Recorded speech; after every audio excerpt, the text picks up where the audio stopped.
Okay, everybody, we have had a lot of fascinating voices on the program today. Congressman Devin Nunes, Alex Berenson questioning the lockdown consensus, and now our friend Tiana Lowe joins us. She is a commentary writer at the Washington Examiner.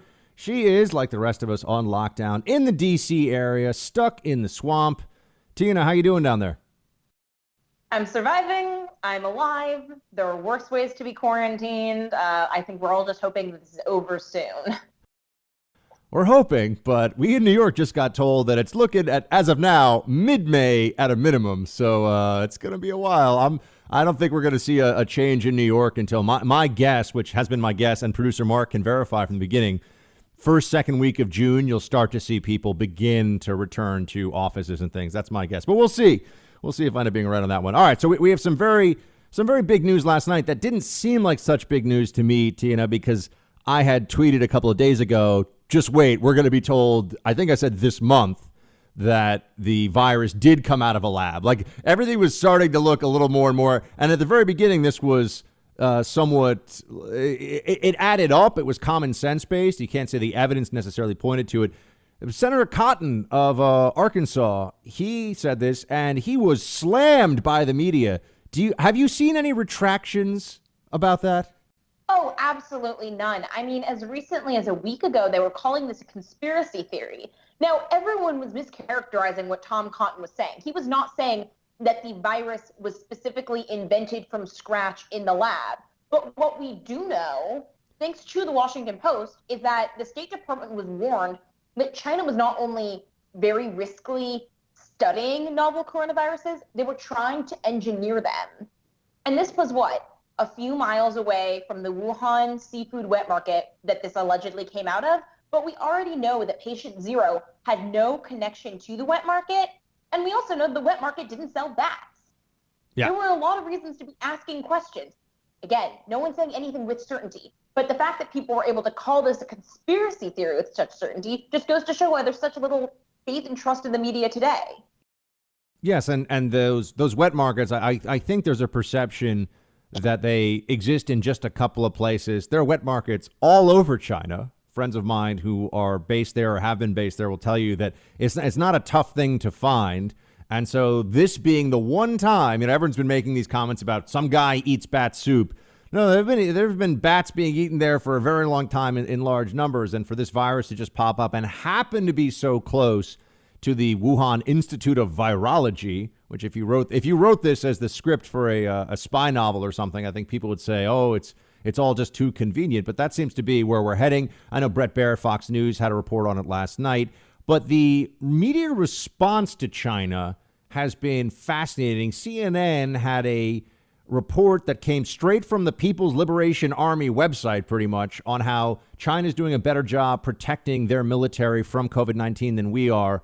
What do you attribute this desire to run with Chinese propaganda and talking points at the expense of not just the truth, but at the expense of a sense of patriotism and decency for one's fellow Americans right now? Seems a bit strange to me.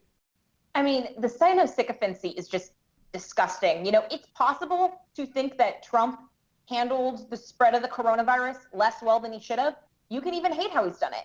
That does not compare to a murderous dictatorship that sticks down citizens in concentration camps, letting a virus spread across the world. We know that while China was banning travel from Wuhan within the province or within China, they were allowing travelers to leave Wuhan to go to the rest of the world. They could have stopped this. They chose not to. They sat on information for 6 days, allowing this to go global. And Trump is the number one villain here. Again, it is more than fine to criticize after the China travel ban, there's a lot of evidence that his CDC, and yes, it is his CDC because he runs the executive branch, really sat on testing and they monopolized testing. And that's why we had such a testing crisis. We know the administration didn't get enough N95 masks. A lot of mistakes were made in hindsight. That's not the same thing as willfully allowing a global pandemic to ravage the world and shut down the global economy. Yeah, and I have to wonder what this does for the future of U.S.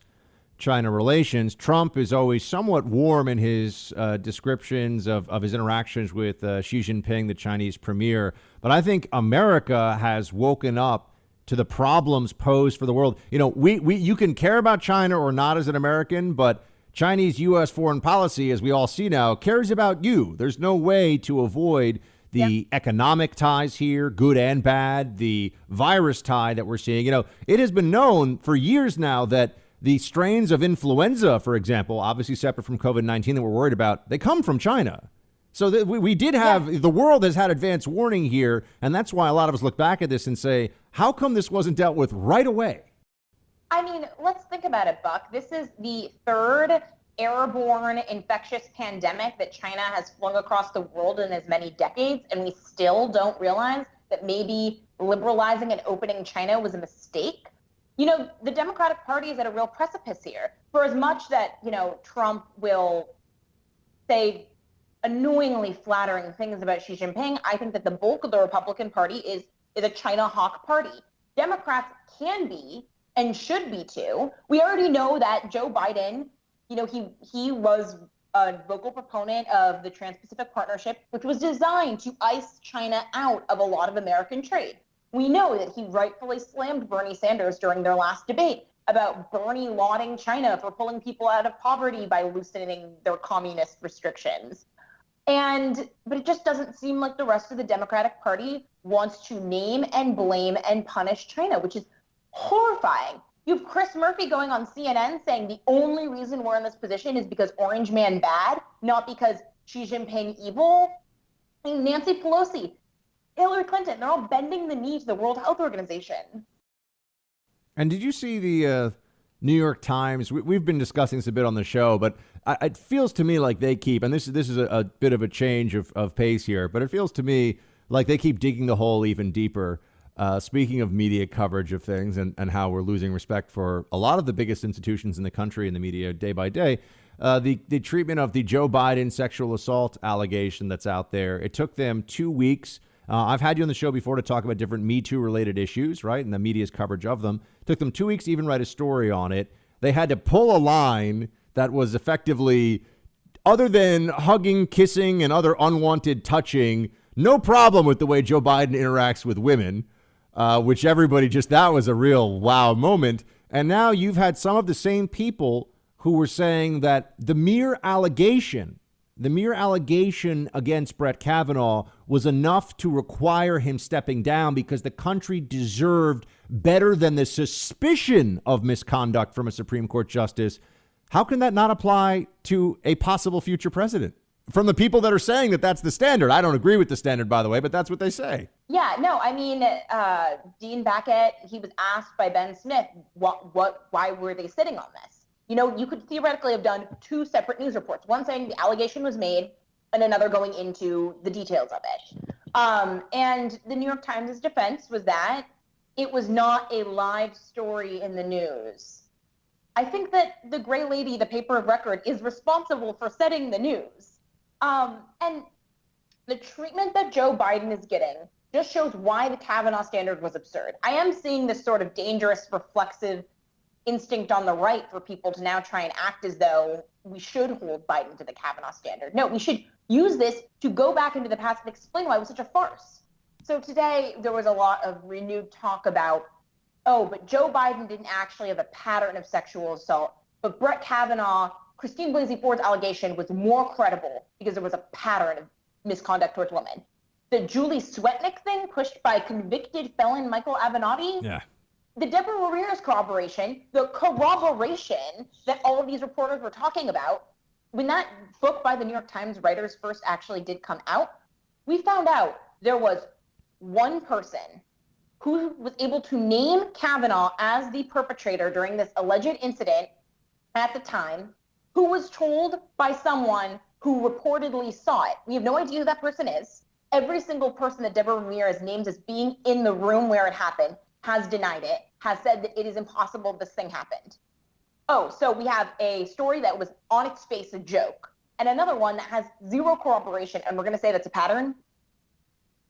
I am just so ready for the Kavanaugh standard to be done. I've lost enough years of my life. Now, I know you're being good with quarantine stuff, staying home, social distancing, and all of that. But as somebody who is a graybeard millennial, I just have to say that we've been my people, the millennials, have been catching a lot of heat for in the early days of this going out and spring break and everything. In reality, this is Generation Z. So are you getting the word out to your Generation Z cohorts that they need to behave themselves while we're all on lockdown? Oh, absolutely. I don't understand the TikTok generation. I feel so old sometimes when I see them. But yeah, I mean, that's why I was so glad that Dr. Fauci was trying to go on Pardon My Take. He was trying to go on podcasts, radio shows, everywhere, just to be seen, just to remind like how important those first days were. Do you have a cat or a dog, by the way? Do you got anything like that that's in the mix here? Because I've got my parents' dog. I got to say, it's like a fantastic quarantine buddy. I don't. I've thought about it. I'm like, what if I got a cat? Because I've always entertained that idea, but I'm like, being a single white female journalist with a cat like sounds just like a little bit too on the nose. So get a dog. I'm gonna wait until it's no. Get a dog. Yeah, I know. You can't live in a tiny apartment in a city and get a dog and it's ethical. Once I lived with a girl in New York who had a dog in our 5-foot walk up with our closet-sized rooms, and I would sometimes hear the dog cry, and I was so tempted to call the cops and just be like, "We need to do something about this." You just have to get one of those dog baby Bjorns, that like you hold it. That's the way to. That's. I mean, I've made seared scallops for the family dog recently because she will reject food if she does not like it. So I have to go into chef mode for her sometimes. But it does keep one busy, I've got to say. Well, Tiana, keep up on all the stories at the Examiner. Let us know what's coming on your radar. Come back and tell us how you're doing in quarantine soon. And check out her latest, everyone, at the Washington Examiner. Also follow her on Twitter. Tiana, thanks so much. Thank you. Bye.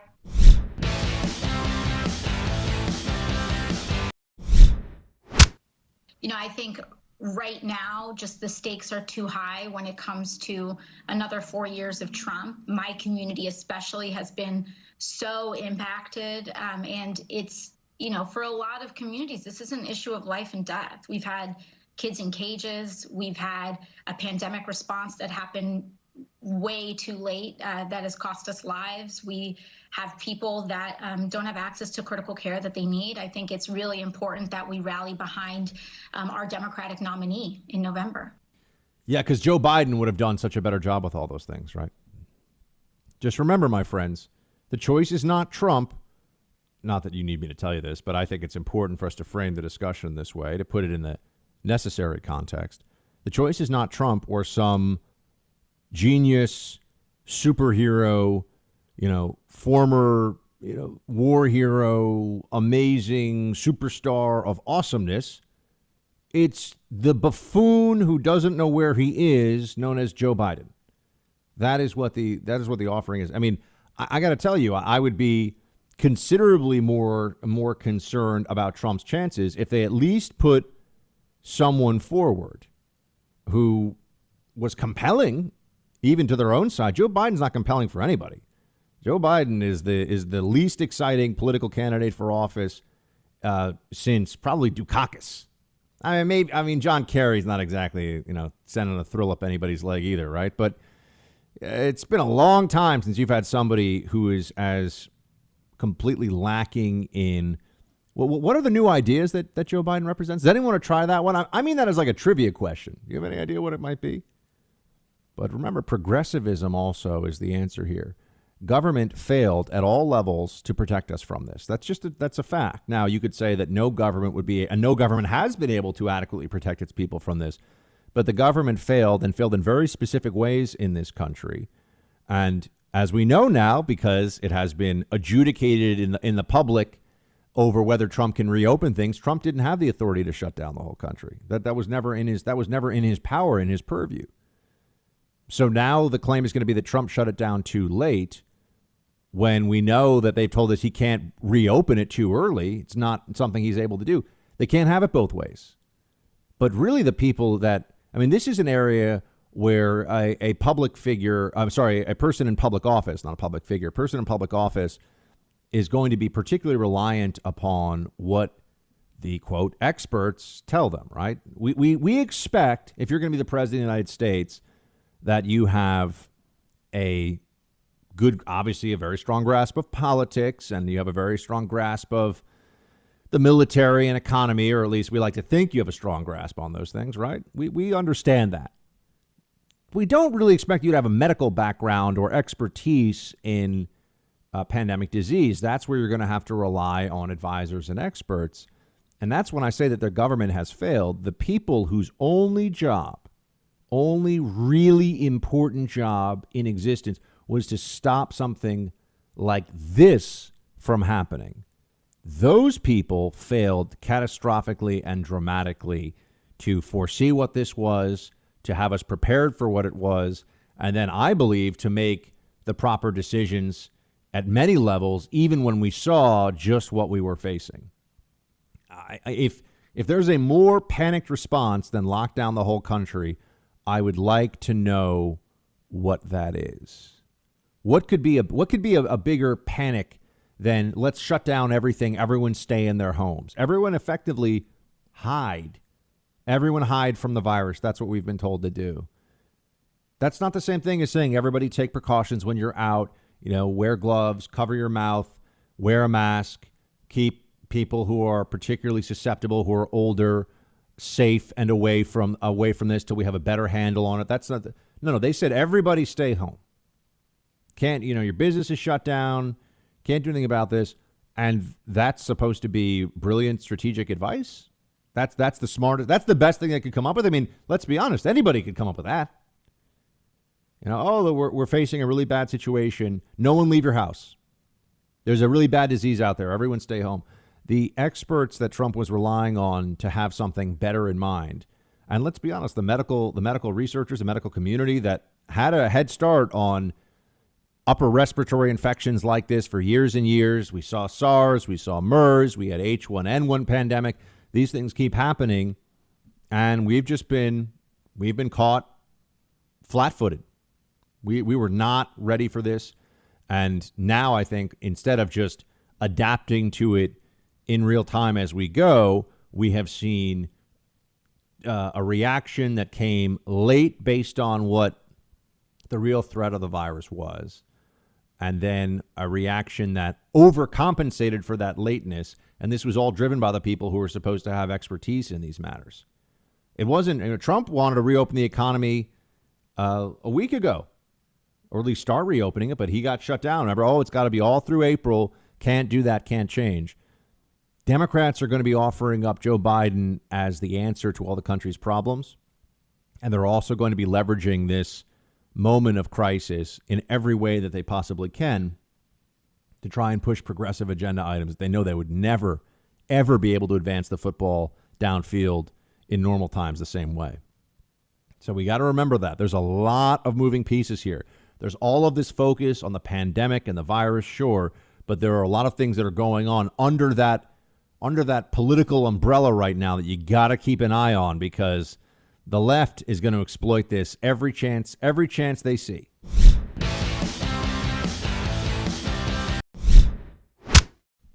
It is roll call time. Folks, I hope you appreciated and enjoyed our guest today on the show. We just happened to have a whole bunch of folks that wanted to come on the same day. But I always want to make sure we're really going to try to have a guest or two max most days. So I don't think that the new normal will be having quite as many as he did. But, when Congressman Nunes, when his staff says he wants to come on, and Berenson's super busy these days because the left is just going after him. Oh, my gosh. If you challenge the consensus on the lockdown, the people, the way they come after you, it is vicious. It is crazy. So there's a lot going on, a lot of moving pieces with all this stuff. But we're trying to expand the show to as many platforms as possible also, and expand our listenership. And that really, the best way that happens is by you currently in lockdown or quarantine. I know a lot of you are still frontline, either medical personnel or frontline essential workers. So thank you, by the way, for what you're doing every day. But those of you that are stuck at home, better time. There's never been a better time than now to share the Buck Sexton Show with someone you love, someone you care about, a friend of yours, that guy named Bob that always takes the last of the coffee creamer and doesn't replace it. I mean, whoever it may be, please tell them to listen to the Buck Sexton Show. We want to see those numbers continue to go month to month, continue to go up. It really is nothing makes producer Mark even smiles sometimes. I've seen smiles on his face when we get big numbers on the podcast for a month. Like once a month, maybe. Maximum. Once a month, maybe. So that's, if you guys want to see it, we maybe we'll even get, if we get, in the next, let's say the next 3 months, if we get a 25% rise in podcast month to month, producer Mark will take a selfie of him smiling and we'll post it on social media. So you'll see I'll take producer that back. Mark smile. You can do that. Just wait till you see what happens if we get to 50%. So yeah, that's that's gonna be a special treat for the whole audience. I don't even know what it's gonna be though. It's gonna be amazing. I don't either. Yeah, we'll figure it out. How is producer Mark doing in quarantine? By the way, you good? Everything all right? You and the missus hanging in there? Good. Probably after the show, we're gonna go grocery shopping. So we're gonna venture out. We're a little low on supplies, but you and mask and gloves? I go mask at least, maybe gloves. I realize that when you put the gloves on, you just touch everything else and make everything else dirty. So what's the difference? I've been wondering about this. I do feel like, and people have been picking up on this. So let's say I wear my gloves and I go out with them on. I touch a lot of things that could have virus on it. Then I come home, but I have to touch my door handle to open it with the gloves, right? Or am I supposed to use my bare hand for that? Like, when do I take the gloves off? But the gloved hands are touching my wallet, my keys, my phone. Yeah, while I'm out. Last time I only used them in the grocery store. I put a credit card in my pocket, like in my jacket pocket, and touched it with that, then disinfected the credit card, and then took the gloves off as soon as I left the grocery store. Huh. I guess I'm a little different because I drive to the grocery store compared to you, who would obviously just walk there. Yeah. I got one of those I've got two grocery stores, a normal grocery store and then like a natural food store. So if I want to get some weird tea or essential oils or anything, I can go to that one too. So Okay, I'm glad you're stocked up on weird tea and essential oils. yeah, I've been drinking a lot of weird tea, let me tell you. Whatever you got to do to pass the time these days. I do have also a lot of gluten-free mac and cheese in the fridge. So I will tell you, I did 100 push-ups yesterday. So I'm, as of now, 1 day into my 30-day 100 push-up challenge. And after this show, I'm going to do another 100 push-ups. You are in better shape than I am. Well, I mean, I'm not saying I did them, gracefully. Did you do them consecutively? No. All right. No. I do 30, 30, 20, 20. Okay. I was about to say, if you did 100 in a row, then you're in pretty good shape. Oh, no. Yeah, that'd be amazing. Are you kidding me? I wouldn't be doing this. I'd be underwear model for Calvin Klein, not sitting around like a radio host talking about being Jabba the Buck.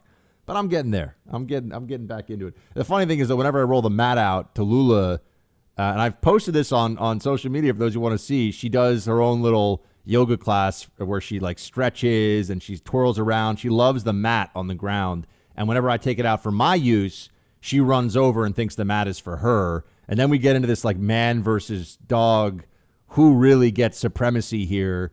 And ultimately she ends up winning because like she won't stop until I stop and she is more persistent than me.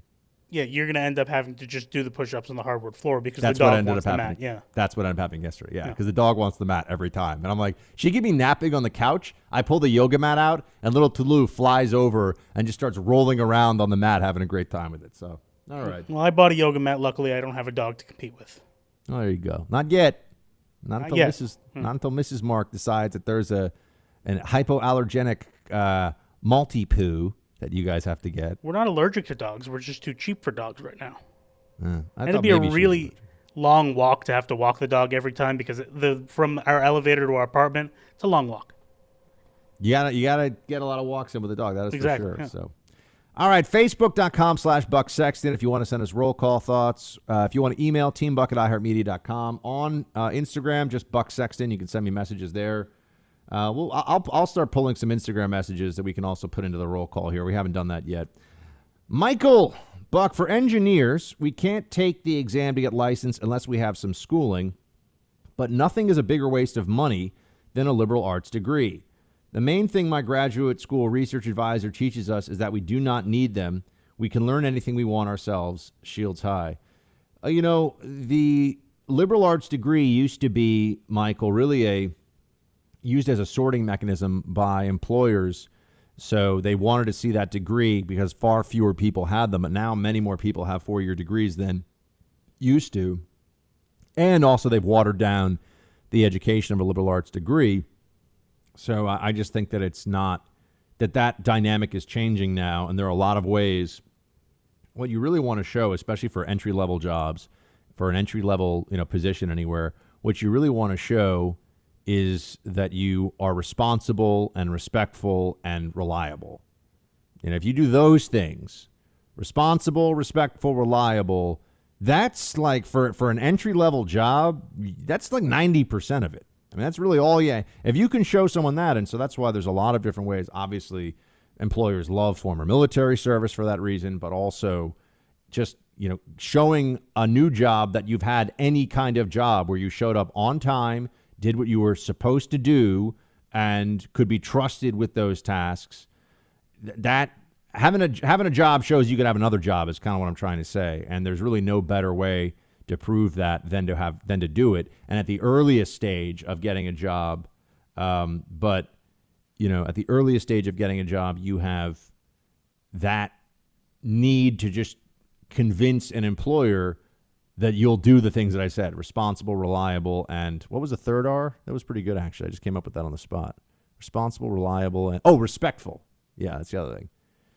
I had to work on the last one a little bit, but nobody's perfect. All right, Amy. I just don't like being ordered. I just don't like being told what to do. That's all that is. I'm not somebody who likes being ordered around. Never have. That's why he's so salty to me.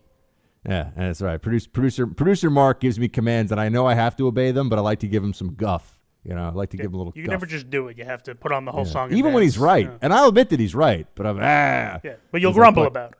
Do you want to have a radio show? I'm like, meh, meh. I make a noise like that. Yeah, and then I do it because he's right. Amy. Hey, I've heard a commercial on iHeartRadio that sounds like you narrate it. It's the one touting what businesses are doing to help and contribute during quarantine. Nice job. Thank you, Amy. That is, in fact, me. We are talking about businesses doing good out there on iHeart, and they've asked me to do a whole bunch of different, we call them spots, commercials. So those are out there. Yeah, and you'll hear my voice. And it's a little different than the Freedom Hut Buck doing his radio show, just because I'm going to be like, hey, everybody, welcome to the world of doing good for other people. I could do that, but that'd be a little weird. So, yeah. Brad, dear Buck, I live in Wasilla, Alaska. Very nice. That's where Sarah Palin is from and was the mayor there, I believe. And commute into Anchorage every day. I'm one of the lucky ones that still has a job, and I'm very thankful for that. Alaska has not been spared from the virus, and it has reached even remote cities up here. As of Wednesday, we have had 285 cases with 9 fatalities. Wearing of masks, I'd say, is about 50-50, but most people do try to adhere to social distancing. I can't even imagine what you must be going through at Ground Zero. Stay safe and healthy and keep up the great work. Well, Brad, thank you very much for the kind words. In New York, it's amazing what you adapt to psychologically in time. And here I just accept that when you go out, when I'm doing the things that I have to do for day-to-day life, yeah, there's a risk, there's a possibility of this, a viral spread. And, I could get it. Anyone I know could get it. That's still going outside. You just, you can't, one thing we do know is you can't live your life in fear. A life lived in fear is really no life at all. So you've just got to do the best you can and move forward, do what you got to do. It's a tautology, but you got to do what you got to do.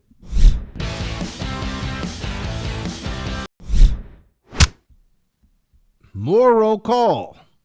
Dan writes in with, hey, Buck, how does King Cuomo think he can enforce all people to wear masks in public, especially upstate?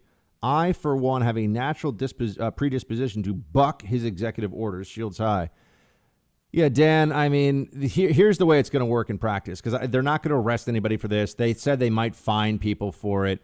They're trying to encourage, and they're using this quasi-state authority, where they're not really going to fine you. They're not going to arrest you, at least for this, but they do want you to do it. What it does, though, is it sends a signal to private businesses, because I'm seeing a lot of this, where now there are signs up. There's a liquor store near me where there's a sign up that says, you will be denied service unless you have a mask and gloves. So that is now becoming standard. You must come in with a mask on and gloves if you want to be served. I think that this is going to be, even if we don't really understand the full range here of the epidemiological evidence one way or the other, But I really am going to be. I really think that this is going to be. But I think wearing a mask and gloves does have good effect. I'm not going to say that, but how effective and in what instances and what cases, they're still figuring that out. You're going to have people going into offices with masks and gloves. Certainly in New York, that's going to become the standard. So, if you're working in an accounting firm of 50 people, you're going to show up. They're going to try to keep people spread out in different parts of the office, and they're going to have a mask and gloves on. What I meant by the epidemiological research, I would want to know, okay, even with masks and gloves on, if you have somebody in there who's sick and they're still shedding virus, is it really all getting caught in the mask, or is it somehow getting into the general air indoors? And if people are still consolidated indoors, does the mask protect them? I don't know. I don't have answers to this. I'm not sure anybody really has answers. But it's better than having some guy go, coughing all over the place and doing the whole thing. That's not good. So that's what we're heading for, though. So Cuomo, I don't think will really be enforcing this. I just think that what we're going to see is private businesses saying, sorry, this is now the guidance that we have. So everybody's got to wear a mask and gloves when they come in, which, it's fine until all of a sudden you got to go out for something you really need, and now you don't have a mask and gloves. And I think people are going to realize that that's going to get pretty annoying. Ted, hey, Buck, I am seriously concerned. I'm originally from the Detroit area, and they had a protest. For most of the feeds on Facebook, I've seen the comments saying incredibly derogatory comments. The fact is, they want everyone to stay home without consequences. The fact that everyone will eventually have to have this virus and get through this is evident. The fact that the ones making minimum wage, stock hands, clerk registers, etc., are the glue of our nation is incredible, and nobody is paying attention to the inevitable collapse. These people are making little money to feed thousands. The economy will not open up anytime soon because nobody's going to spend money they don't have because unemployment is already at a record high. Buyers' confidence is non-existent. Truly hope I'm wrong, but thinking it is only getting started and people are going to suffer. People are believing that safer is better, but they are wrong. Ted, you're not the only one who's seriously concerned, man. I think the whole country is concerned. Just a question of about what specific aspect of this and what's going to happen. People will not just they will not just stay home. They're not going to do it. I don't know how long we have with this, but there will be there will be major pushback against this, and we should factor that into our calculations going forward. And, I also am so thankful. I just want to say this. I'm so thankful to have this show. And don't tell producer Mark, but I'm so thankful for him, too, for keeping this thing going during this time.